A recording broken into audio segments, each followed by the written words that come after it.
doesn't it strike you when observing the sun and moon coursing through the sky that both appear as similar-sized orbs, tracing similarly related 24-hour paths overhead at similar speeds? Is this simply just coincidence? Well, modern astronomy would say, absolutely, no question about it. Despite the sun and moon appearing to be the same size, the sun is in fact 400 times larger and 400 times farther away. The sun is in fact the orbital center, with the very Earth we're standing on spinning around it. Now, during a solar eclipse, it is claimed that the moon is passing between the observer and the sun, thus blocking the light of the sun temporarily from the view of the observer. Okay, then what about lunar eclipses? Well, according to the authorities, as we've all been fed, lunar eclipses occur when the ball Earth moves between the sun and the moon, and we see the resulting shadow. But over 50 times in the last 500 years, none other than the Royal Astronomical Society of Britain has noted lunar eclipses which occurred when both the sun and moon were visible in the sky. Not to mention several of those times when the alleged ball Earth shadow has been seen on the wrong side of the lunar disk. December 10th, about 6:30 in the morning. It's about 18 degrees out here, and we're standing on top of Cahokia Mounds, just east of St. Louis. Behind me is a full moon, which will soon be going into a full lunar eclipse as it sets, kind of a rare experience, while at the same time behind us, the sun is already beginning to rise. So this could be a very interesting and beautiful experience. So it's about 6:55, and as you can see, we're getting a little bit brighter out here. You can see the shadow creeping across the moon. It's a little hard to see, I'm sure, in the camera, but from here, you can see it nice and clearly. It's about a third of the way covered. The moon's starting to turn nice and orange. Over on the right shoulder, you can see downtown St. Louis and the nice early morning sun, which is getting very bright on the eastern horizon behind us. Yeah, we can put it there again. See, it's practically day here, yet we still have the moon out, which is slowly eclipsing, and it's still cold. Okay, so it's now about 7:04 a.m. and over my shoulder you probably cannot see anything, but through the stacks of the refinery back there, we can just barely make out a little bit of the moon left. It's about 2/3 the way covered with Earth shadow, and it's turning a sort of pale orange, pinkish color. But with the bright morning sun coming up, there's not enough contrast to be able to see the moon there. We can still see it just a little bit. What I find very interesting is I was expecting the shadow to come upward across the moon as it would go down and it would pass into shadow, and actually it's going the other way around. The shadow, as the moon is here, the shadow is creeping down across the moon.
How is it possible that during a total lunar eclipse, the shadow starts off completely black as it creeps up on the moon, but when it fully covers the moon exhibits that signature reddish glow?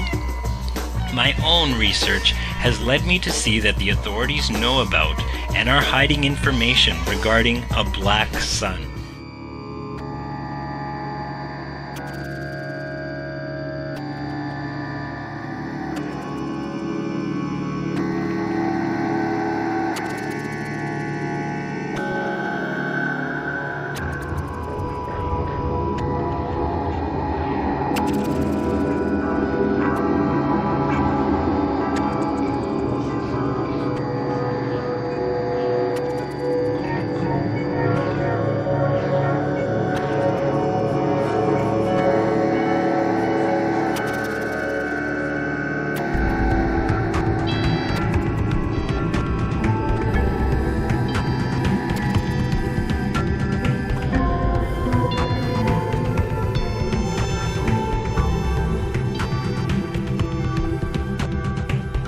Ball Earth, there's no real up or down.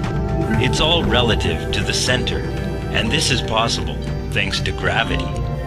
Now, naturally, a spinning object tends to keep other objects from sticking to it due to centrifugal force, normally causing the objects to fly right off. But on the ball Earth, thanks to gravity, of course, people, buildings, and even the very air are all stuck to the surface of the ball, and would be none the wiser had it not been for authorities such as Galileo, Newton, and NASA to tell us otherwise. Thusly, considering gravity, if objects with mass are attracted towards each other, why hasn't there ever been an object massive enough to demonstrate that water would stick to it, as is claimed the oceans, lakes, and rivers do on a ball Earth?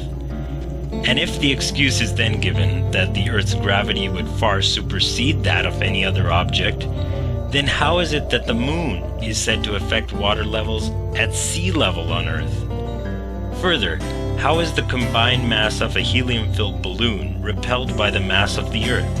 Or, what up there is attracting the balloon to itself? Or are these really just the laws of density and buoyancy, with up and down actually existing as we perceive? Obviously, dense objects sink when placed in a less dense medium, and this law of density buoyancy perfectly explained the physics of falling objects long before Isaac Newton proposed his theory of gravity. But Isaac Newton was a knight of the British Order, and I personally find it strange that he was allegedly born on Christmas Day and died on the vernal equinox. And why did his coat of arms have 2 crossed bones on a black shield? Was he indeed a Freemason or Rosicrucian? I also question Galileo and his supposed experiments dropping his balls from the Leaning Tower of Pisa. While Giordano Bruno and other contemporaries of Galileo were burned at the stake after being publicly tortured, Galileo was merely placed under supposed house arrest, while his associations with the Jesuits have long been acknowledged. So investigate the subject for yourself.